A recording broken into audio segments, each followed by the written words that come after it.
groovy.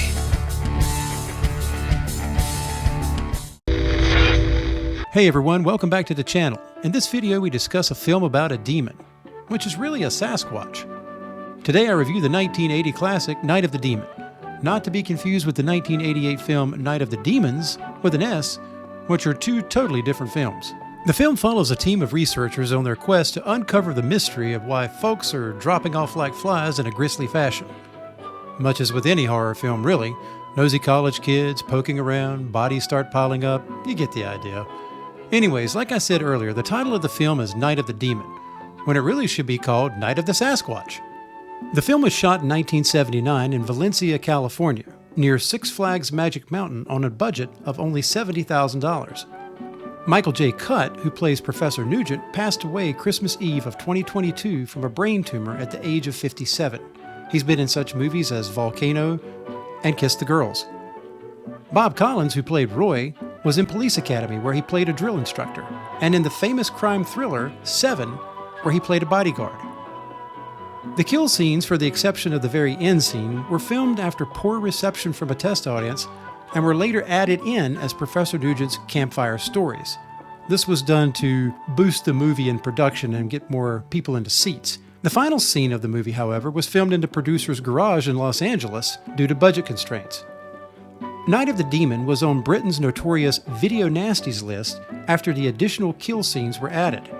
In order to remove it from the list, the producer had to cut the disembowelment and castration scenes. Guess you could say when they added the kills in later, it was kind of overkill, quite literally. The DVD and Blu-ray versions, however, of the film do include all of the originally released scenes, and believe me, they are graphic. Alright guys, so here we go, straight into the breakdown. Strap on your vomit bags, it's gonna be a bumpy ride.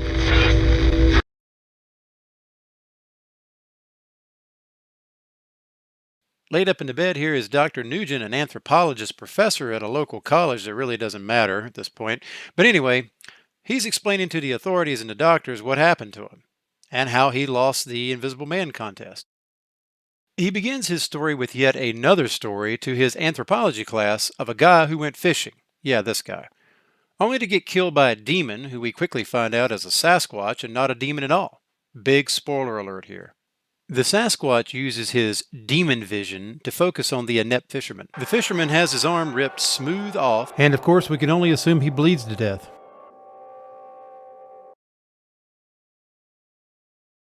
Nugent's students in the anthropology class react to this story accordingly and watch a clip of a home video that showed the fisherman's family getting mauled. Well, they seemed happy here. Nugent passes out a news article to the class that accounts the murder and takes his seat. Nice porn stash. A student then speaks out about her parents encountering the demon. Sasquatch. In her story, we see some aardvarking, nothing uncommon in horror, and well, wouldn't you know it, old Bigfoot himself stops by to say, hello! The man gets pulled from his van and killed on the roof by the Sasquatch. All the while in the background, we hear them still having sex, oddly enough. Meanwhile, back at Nugent's place, he's going to put that porn stash to good use. The next day, Nugent assembles a team to head out into the wilderness to look for the Sasquatch, where they make landfall at, what the hell does that say? Oh, Carlson's Landing, where they are met by Carlson himself, who apparently is a gun fanatic. Carlson wants nothing to do with the team and immediately leaves with little to say. The team says the hell with it anyway and sets up camp, right next to his cabin, as if to say, screw this old man. Carlson's not happy with this close proximity of the campsite and gives them the stink eye.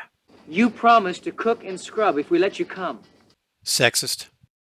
That night, Nugent spins a tale. That's right, it's a story within a story within a story at this point, so don't get confused. He spins a tale about how a camper was killed nearby, supposedly by the Sasquatch. The camper, who's apparently sleeping in the middle of the day in a sleeping bag, gets picked up by the Sasquatch, spun around his head a few times, and sticks the landing. This segment's brought to you by Jack Link's Beef Jerky. Unleash the beast. He sure as hell did. After story time, Roy slips out to see Carlson and bribes him with a bottle of liquor. Roy tells them what the team is looking for.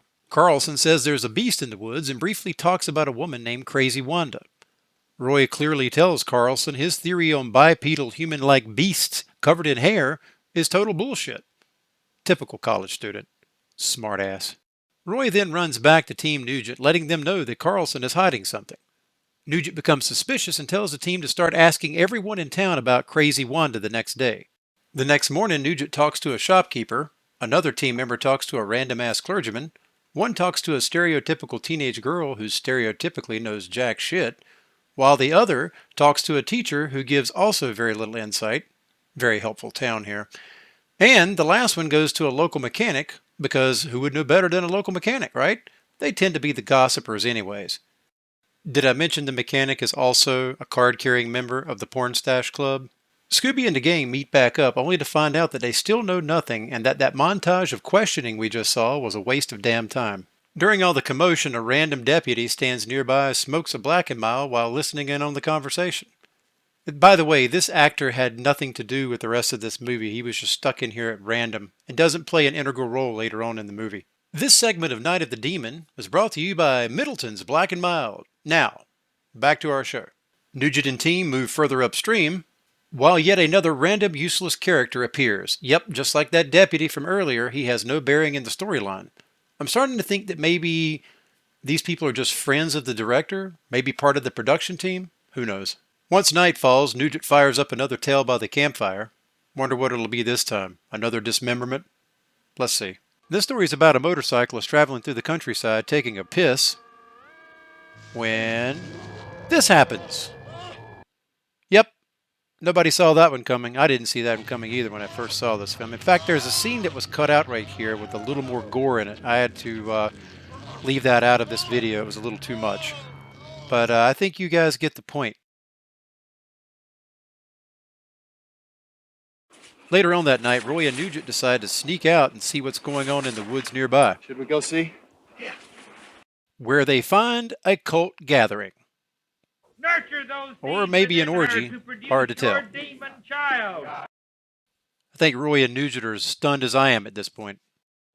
Nugent fires a gun to get everybody's attention. They hear it and take off. As everybody's running away, Wanda's left sitting on the table. I wonder what they were doing with her anyway. During all the craziness, one of the cult members knocks over a torch right on some spilt gasoline. Very smart. Burning their knockoff version of the Wicker Man. That could start a forest fire. Oh, never mind. We're not equipped to take care of it. Yeah, who gives a shit, right? Meanwhile, the rest of the team back at camp is awake and scared shitless. Nugent and Roy come back to camp and tell the rest of them about the cult orgy they saw, the forest fire they started indirectly, and apologize for not inviting them along. All the while, the Sasquatch is watching them. Man, this is confusing. Back at home, Nugent's wife has a nightmare. About Nugent, or Inigo Montoya, or Pablo Escobar. Gosh, they all look the same, don't they?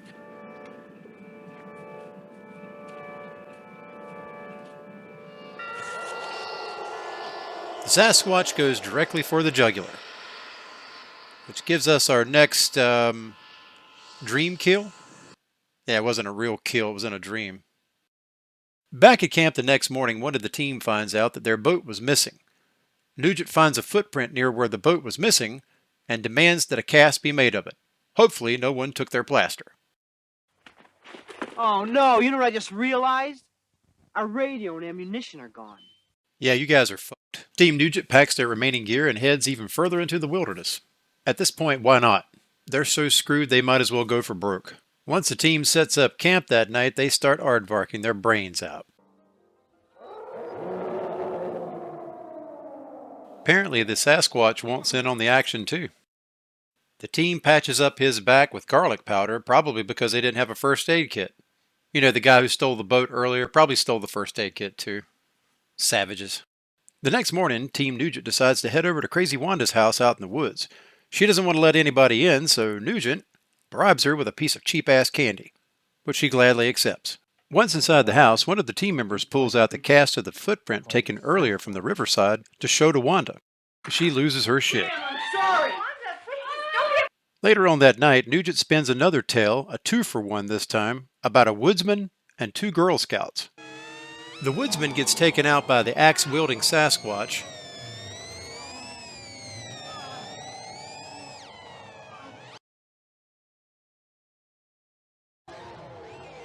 while the 2 Girl Scouts were taken out by the dual knife-wielding Sasquatch.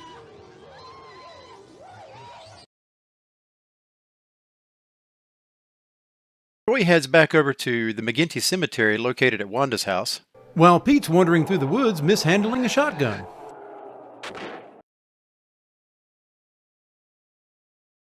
The team hears the gunshot and heads out and finds the remains of what looks like Pete's brains splattered all over the tree. I guess that's what that is, or strawberry jelly, one or the other. The very next morning, Pete's girlfriend loses her shit, while the rest of the team contemplates Pete's potential death as they found their body. Maybe he's still out there. I know he's dead. Damn right he's dead. The team head back over to Crazy Wanda's house where they try to hypnotize her. Of course, that doesn't work at all. And then the team asks Wanda about a locked door that they find in her house, and decide to go ahead and break on in anyway. Oh, the dust! You need a gas mask! Once inside the locked room, they find that it's a shrine, basically, where Wanda prays. It's at this point that Wanda starts telling her backstory. Yeah, she's been quiet this whole time except for screaming and moaning, but now she decides to tell her story. Da da da da da da da da da. This must be her boyfriend here. Oh! What the hell? Bitch! Stinking lying whore! So her dad likes to beat her. What an asshole. I'm saving your soul, you ungrateful bitch. I'm saving you from burning in hell. Not really sure I agree with that. Wanda starts praying, thinking that what her father's telling her is correct, but then she's later on kicked out of the house on her own. She quickly runs into the Sasquatch, who has his way with her, while her dad just stands there and watches. What an asshole. Her dad finally fires that damn shotgun, but it's too late. The thing runs off into the woods and never dies, and then he goes back into the house to pray about what he did, while poor Wanda watches. Wanda's father gives her a concoction to drink in an effort to eliminate the baby, but as they say in Jurassic Park, nature finds a way. Wanda and Team Nugent are pretty much startled by Wanda's story, and the team decide to go back out to the cemetery and dig up that baby corpse. Gross. Gary's back needs medical attention. You remember him from earlier, right? The garlic powder back guy? The team finally gets the baby's corpse out of the cemetery to uncover it to find out what it looks like. Oh my god. Yeah, I think the special effects team phoned it in on this one. As the team are finished exhuming the baby's supposed corpse, the Sasquatch attacks. The team takes notice and hightails it into the house to barricade themselves in. One of the team members grabs Pete's shotgun and fires around at the monster outside. Tensions are running high, while Wanda wants to tell a story about how the monster brings her gifts. Actually, just trash that he picks up along the way. Wanda then has a flashback to how her father died. I burned him because he killed my baby.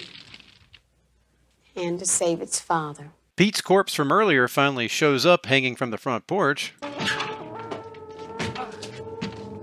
Then Nugent has a brilliant idea.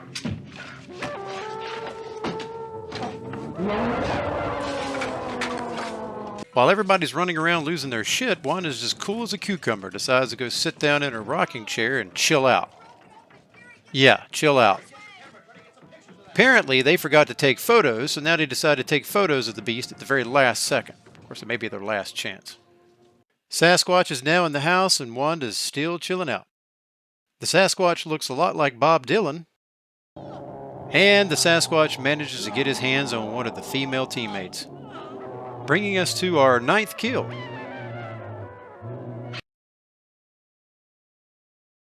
Another teammate gets grabbed by the big guy and thrown on a saw blade. Yeah, who stores a saw in a house like that? As soon as the guy's down, the monster reaches directly into his stomach or chest cavity and starts pulling out his intestines. At this point, he decides to use them as a whip. Whoopsh, whoopsh, just like Indiana Jones. Crazy shit. Roy gets picked up by the monster and flung through the window. Bye-bye, Roy.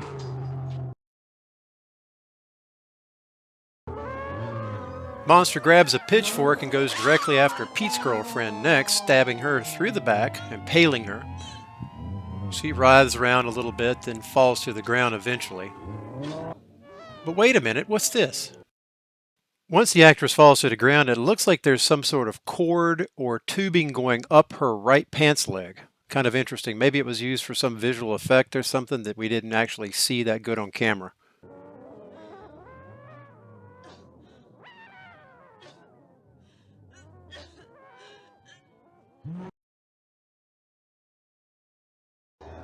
Which brings us to our next bodily injury, old Nugent himself. We know Nugent doesn't die because he's obviously telling us this whole story, but man, oh man, does he really get screwed up. I mean, take a look at this. Wow.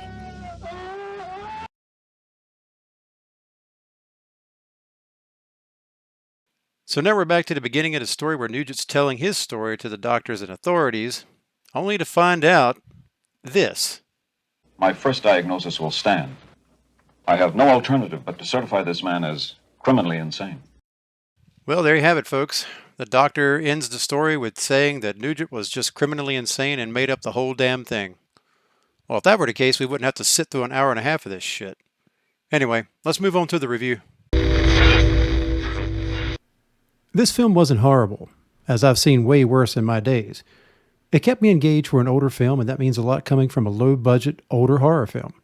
I prefer campy, cheesy horror films anyways, and love the nostalgia an authentic film like this brings to the table. The special effects were practical, which is a huge plus, as rushed CGI effects are mainstream these days and can't come close to good old-fashioned, well-done practical effects. Give me pig guts any day. The plot needed more time in writing, but then again, too much plot in a horror film can fall flat with most viewers, as it becomes boring and drug out. Horror works best when it drives itself at a faster pace and gets to the point quickly. The kills started very early in this film, and for me that's a plus. After all, why watch a horror film that's PG-13 waiting 45 minutes for one murder? That sucks, and true horror fans would agree. 90s horror, I'm looking at you when I say this. Which brings me to the kills themselves. Wow. The kills were creative, to be written in and filmed after a test audience hated it at the last minute. They were all 80s horror gold as far as I'm concerned. Imagining this film without those scenes added back in at the last minute would have pissed me off too.